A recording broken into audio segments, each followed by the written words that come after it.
I'm sorry, Vanessa. The seats are really limited. Once we invited your father's old colleagues and my old friends, everything filled up quickly. And you're busy with work anyway. Even through the receiver, my mother Grace's voice was carefully, almost sweetly coded. Whenever she tried to make me accept something, she always used that voice. I sat at my desk with blueprints spread out, staring at the flow of cars outside the window. The sound of tires rubbing against the asphalt was louder in my ears than her words. I understand, Mom. Have fun, I answered shortly. There was no need to let her offer any more excuses. As soon as I said that, her voice was filled with unmistakable relief. Thank you for understanding. I love you. Those words stirred nothing in me. After the call ended, only silence remained in the room. And that silence pressed down on my shoulders like gravity. My parents' 40th wedding anniversary party. There was no seat for me, the daughter of the two people being celebrated. Everything began with the hurricane that hit the city 5 years ago. My parents' house was half destroyed, and they nearly lost everything. I poured all my knowledge as an architect, all my connections, and all my savings into rebuilding their home. I believed it was my duty as their daughter. My father Daniel's tears and my mother's gratitude were enough of a reward for me then. But even after the house was rebuilt, for some reason, the bills kept coming to me. First, the property taxes, then their medical insurance, my brother Nick's child's tuition, my sister Hannah's credit card debt. Whenever they had a problem, they called my number. It was never a consultation. It was always a transaction. I had realized long ago that they didn't want my love. They wanted my income. Even so, I kept paying. I kept telling myself it was the only way to hold the family together. But now I knew that connection had been an illusion. I was their ATM, their safety net. But in their shining family portrait, I had no place. I glanced at the calendar on my desk. The party was tonight. That evening, I pretended to be calm. The weekend, I hadn't been invited to my parents' party. I drove for hours to the newly completed beach house to clear my mind. The physical distance felt symbolic of the distance between our hearts. Only the soft crackle of the fireplace echoed through the wide living room. Here, where their laughter couldn't reach, I thought I could finally feel at peace. My phone chimed with a short notification sometime after 9 p.m. The screen lit up in my hand as I sat on the sofa. The name displayed was Tracy, my brother Nick's wife. She almost never contacted me directly. A sense of dread rose in my chest, but I opened the message. Attached was a single photo. Under the warm lights of a restaurant, my family was gathered around a table. My parents, my brother and his wife, my sister, and my uncles, aunts, and cousins. Without a doubt, it was a relatives-only group photo. Everyone was raising champagne glasses, performing the perfect moment of happiness. The photo alone was enough of an insult. The message Tracy added beneath it pierced me even deeper. Having the best time with the real family. That wasn't all. Tracy had posted the exact same thing on social media. And separately, the many friends my mother had mentioned were posting photo after photo of the lively party. The likes were skyrocketing. I felt the blood drain from my body. Tracy had deliberately gathered only the relatives from among the large crowd and sent that photo straight to me. This wasn't a simple exclusion.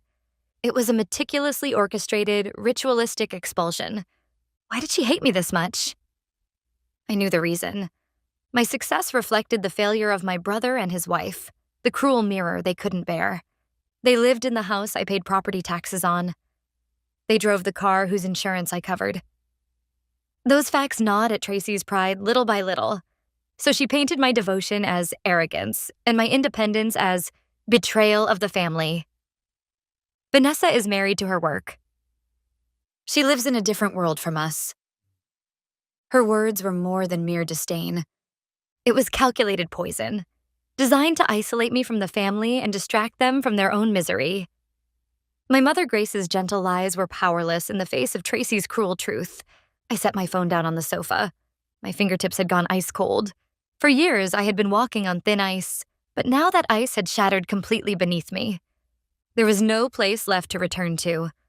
A quiet anger began to spread slowly inside me. Still sitting on the sofa, I stared up at the ceiling for a while. Tracy's message was burned into my mind, refusing to leave.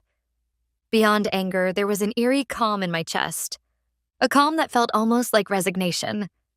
Scenes from the past flashed through my mind one by one. Hannah's college graduation party.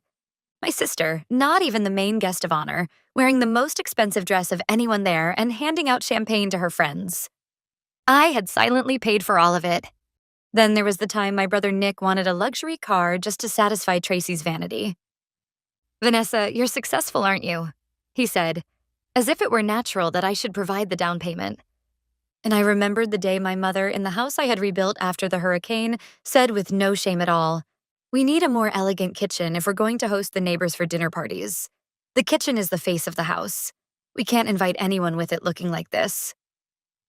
My devotion had been nothing more than fuel to inflate their endless greed. I had been tossing logs into the fire, hoping to be loved, while they simply warmed themselves without giving anything back. Enough. I stood up and opened my laptop. My fingers hovered over the social media post window. At first, angry words came to mind. "I'm done being your ATM," I typed, then deleted. "Have you ever thanked me even once for what I've done?" I wrote, then erased again. Emotional words would only give them room for excuses. They would twist it for sympathy and paint me as the villain. What I needed was simple: facts and an unshakable decision. That was all. I selected a few photos of the villa I was currently in. The moonlit ocean visible from the glass-walled living room.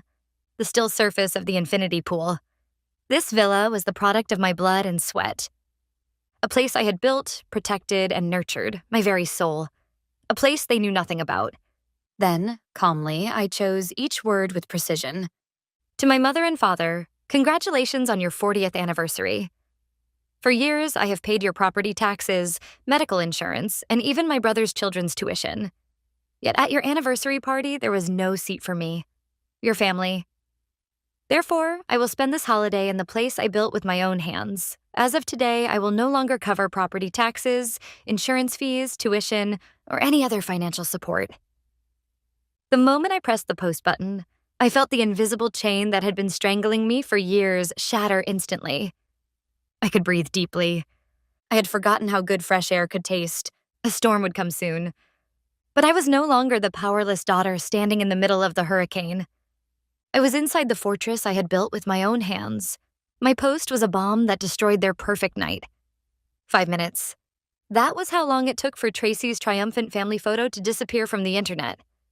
And a few hours after that, my silence was shattered by the harsh crunch of tires rolling over gravel. Someone pounded on the front door as if trying to break it down. When I opened it, my family stood there. Their party clothes were wrinkled, their faces twisted with anger and confusion. My mother stood at the front. "Vanessa, why would you do something like that? Were you trying to humiliate us?" Right after her shrill voice, Tracy glared at me. "You ruined the party." My father and brother stood behind them, staring at me with condemnation. Hannah waved her phone at me as if presenting evidence. "I've always wondered what you were secretly spending money on. So I set your location to sync with my phone. Every weekend, your signal would disappear out near the edge of the resort area. I knew something was off, but I never thought you were hiding a place like this." Her words explained everything.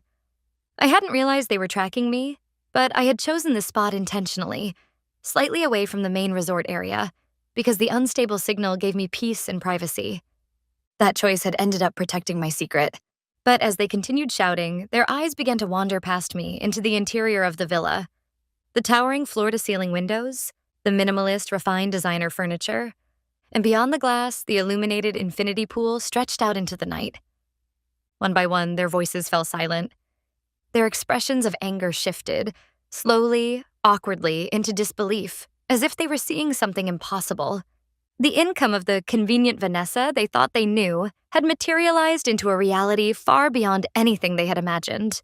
My mother was the first to break the silence. Her anger had vanished, replaced by a sticky, unmistakable greed seeping into her tone. She stepped forward and grabbed my arm, tears brimming in her eyes. "Oh, Vanessa, to think you've been living in such a wonderful place. Come on, let us live here with you. We're family after all." The moment I heard those words, they no longer looked like people to me. They were something else entirely. I slowly shook off her hand. Her touch felt like a desperate claw reaching for my wealth. I stepped back and looked at each of their faces, one by one. My mother's face, twisted by desire. Tracy's a mixture of jealousy and shock.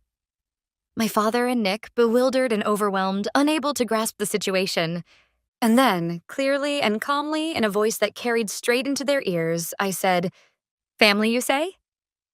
Just a few hours ago, Tracy sent me a message saying you were spending the night with the real family." I could see Tracy's face turn pale at my words. My mother opened and closed her mouth, trying to speak, but no words came out. They used the word family only when it was convenient for them, only when it benefited them. I continued, "So tell me, how do you define family? Is it a temporary contract that applies only when you need my money?" No one could answer. Their silence said more than any words could. I drew a line between us, an invisible line they would never cross again. Listen carefully. As I wrote on social media as of today, all financial support from me ends.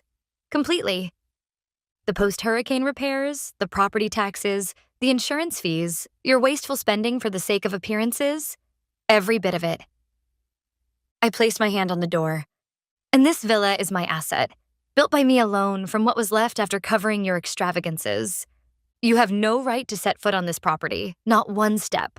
Leave, now. And don't ever come back. Without waiting for a response, I closed the heavy door slowly, deliberately, right in front of them. The thud of the door echoed like the beginning of my new life. Even after it closed, I could hear their shouting and pleading from outside. But soon those voices shifted into resignation. Then the sound of a car engine faded into the distance and silence returned to my fortress. With trembling hands, I drank a glass of water. It felt like a strange exhaustion after performing a complicated surgery. The next morning, I began to act. First, I spread out the weekly forwarded mail that had arrived from my primary residence. Among the stack, I spotted a thick envelope from a bank I didn't recognize. A bank I had never done business with. A cold feeling slid down my spine. I set the envelope aside for the moment and called the attorney I had been referred to. A lawyer named Jim Baker, said to be a composed veteran specializing in real estate and financial crimes. I briefly explained the situation, including my family's sudden appearance at my villa the previous night. He listened quietly, then spoke in a calm, steady voice. "Vanessa, you are not only morally justified, you are legally correct. First, regarding the trespassing on your property and the threatening behavior, we will immediately file for a restraining order. They must never be allowed near your property again. As for ending the financial support, that is merely the cessation of voluntary gifts. There is no issue whatsoever." His quiet yet firm words gave solid legal structure to my long-held resolve. "Now then, please bring me all documents related to this matter, especially anything showing the payments you've made on their behalf." At that, my eyes drifted back to the envelope on the table. "Mr. Baker, actually, there may be another problem." I tore open the envelope as I began to explain. A suspicious loan taken out in my name, one I had never signed, and the possibility that someone had forged my digital signature. On the other end of the line, Mr. Baker drew a sharp breath. For the first time, a cutting edge entered his normally calm voice. "That is not a family dispute. That is clear-cut fraud." His instructions were precise and swift. "Vanessa, first we need facts. Contact that bank immediately and request the detailed records of the contract, especially the timestamps and IP addresses for the digital signature. I will send an official request under my name as well, but the fastest response will come from you." I immediately called the bank's fraud investigation department. As I explained the situation, I heard the tension rising in the representative's voice. A few hours later, the bank called back. Their findings confirmed my worst suspicion. According to our records, the refinancing contract under the name Vanessa Simpson was digitally signed 2 months ago, on a Tuesday at 3:15 p.m. The IP address at the time of the signature matches perfectly with the connection registered to your parents' residence. And then the bank continued. During the signing process, an authentication code was sent to the registered mobile number for identity verification. That number is ending with... The number he read out belonged to my sister, Hannah. All the pieces snapped into place. At 3 p.m. that day, I had been attending an important meeting with the client, and during that time, my family had been inside my childhood home, stealing my future. Hannah had sat at the computer, typing in the verification code sent to her phone. Beside her, my parents had either silently condoned her actions or actively encouraged them. The house I had saved 5 years ago had become the crime scene used to destroy me. After hanging up the phone, I couldn't move for a while. I no longer felt betrayed. What I felt was something darker, like staring into the bottomless void within human nature. They had stolen not only my assets, but also my goodwill, my affection, and the last remaining trust I had invested in the word family. The next day, I visited Attorney Baker's office with all the evidence in hand. The bank's official investigation report, the IP address logs, and a thick file of bank statements proving every payment I had covered on my family's behalf. Mr. Baker silently reviewed the documents. His expression was as cool and objective as a surgeon reading an X-ray. After finishing the last page, he set down his pen and looked straight at me. "Vanessa, the evidence is complete. There is no room for doubt. This is a deliberate, malicious financial fraud. And it is especially clear that your sister was the primary actor." His words carried no sympathy or emotion. Oddly, that steadiness grounded me. "There are two options," he continued. "One is to file a criminal complaint. That could result in arrests and criminal records. The other is to initiate a civil lawsuit to nullify the fraudulent loan and seek compensation for your damages. Which do you choose?" I hesitated for a moment. Did I truly want to send them to prison? But what they had done certainly warranted consequences of that magnitude. Sensing my doubt, Mr. Baker spoke again. "Criminal charges can be filed at any time. First, we must legally secure your assets and financial reputation. We file civilly, obtain a court order invalidating the contract, then go from there." His proposal was rational, and it settled naturally into my heart. This wasn't revenge. This was the necessary act of reclaiming my life. "Civil, please proceed." When I said that, he nodded quietly. "Understood. I'll begin drafting the complaint immediately. The defendants will be your sister, Hannah Simpson, as the principal perpetrator, and your parents as accomplices who benefited from the fraud." When I stepped outside the firm that day, the sky looked just a little brighter. For the first time, I felt as though I could see a faint light at the end of the tunnel. On the day the court documents arrived at my parents' home, my phone began to ring again. But this time, it wasn't angry shouting. What I heard was panic and fear. The first message came from my mother. "Vanessa, this has to be some kind of mistake, right? How could you do something like suing your own family? Please, I'm begging you, withdraw it." I didn't reply. A few hours later, my brother Nick called. His voice was trembling. "Vanessa, please reconsider. Mom and Dad are in a panic. Tracy says she never thought it would go this far. She's crying. Hannah won't come out of her room. You're tearing this family apart." My fault? A cold laugh escaped me before I could stop it. "I tore the family apart? Nick, do you seriously believe that?" At my calm question, Nick faltered. Well, Nick, have you ever once thought about the fact that your life and Tracy's vanity and the private school your kids attend have all been funded by the money I kept sending? Have you ever considered that your comfort existed because I sacrificed?" He had no answer. He was just as much a beneficiary and a participant in the system that exploited me. "I'm not withdrawing the lawsuit. This is the seed you all planted. We'll talk in court." I hung up. They were finally beginning to understand. I was no longer their convenient daughter, no longer their personal ATM. Without me, their life of vanity and pretense would crumble like a sandcastle. That night, I canceled every automatic payment for their mortgage and insurance, payments I had covered for 5 years. With a single tap, I severed their lifeline. It was shockingly easy. Only a month after I stopped transferring money, the Simpson family's thin veneer began peeling away with startling speed. Mortgage delinquency notices arrived, and the private school Tracy was obsessed with sent stern inquiries about unpaid tuition for Nick's children. My mother begged, "Vanessa, please, just send us the money." And my brother accused me, "Because of you, my kids are going to be expelled." There wasn't a shred of apology or remorse in anything they said. And then one afternoon, I received a direct call from Tracy. But what I heard wasn't pleading. It was a shrill, hysterical scream. "Vanessa, you ruined everything. Our whole plan is destroyed because of you. The kids are humiliated at school, and the house is buried in collection notices. Is this what you wanted?" She cried and screamed and hurled insults at me, but her words no longer had any coherence. She was simply panicking on a sinking ship, desperately looking for someone to blame. If it weren't for you, we would have been happy. That, no doubt, was her true belief. My very existence had wounded her pride, a mirror forcing her to face the reality she didn't want to see. She didn't even have the courage to run, because her hollow pride could survive only aboard this sinking vessel called the Simpson family.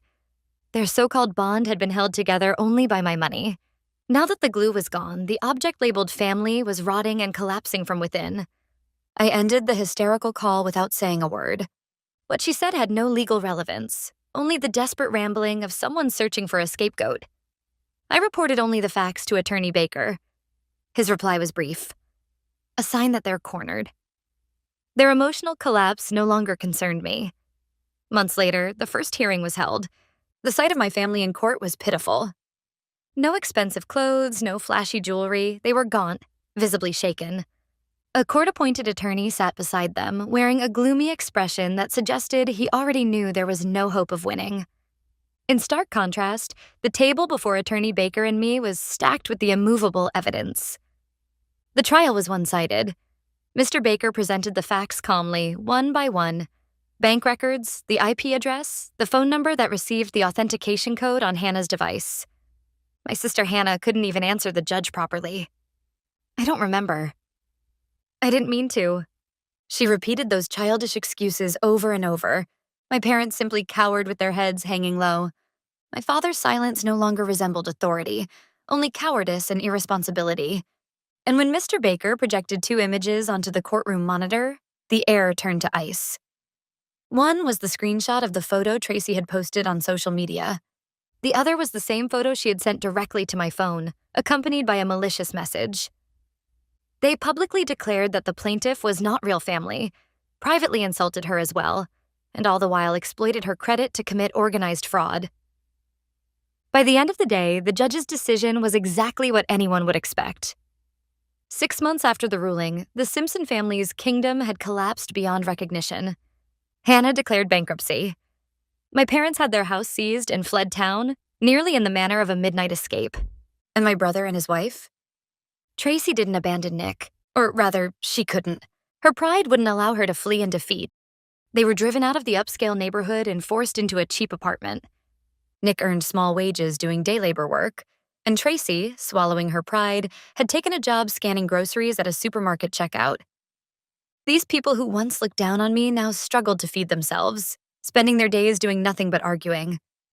Private school for their children was no longer even a dream. I learned all of this from the periodic update emails Attorney Baker sent me. Reading those facts in text felt like hearing about events in a far-off country. I feel sorry, but this is simply the result of the path they chose. That was how Mr. Baker concluded one of his emails. I closed my screen and exhaled slowly. I felt no sympathy. They had tried to steal what I spent years building. They had only destroyed the ground they themselves stood on. Time passed, and I built a new daily life in my seaside villa. One sunny afternoon, as I was drinking coffee on the terrace, the gate intercom rang. The monitor showed Tracy, exhausted, wearing cheap clothes. She had broken the restraining order issued by the court just to come here.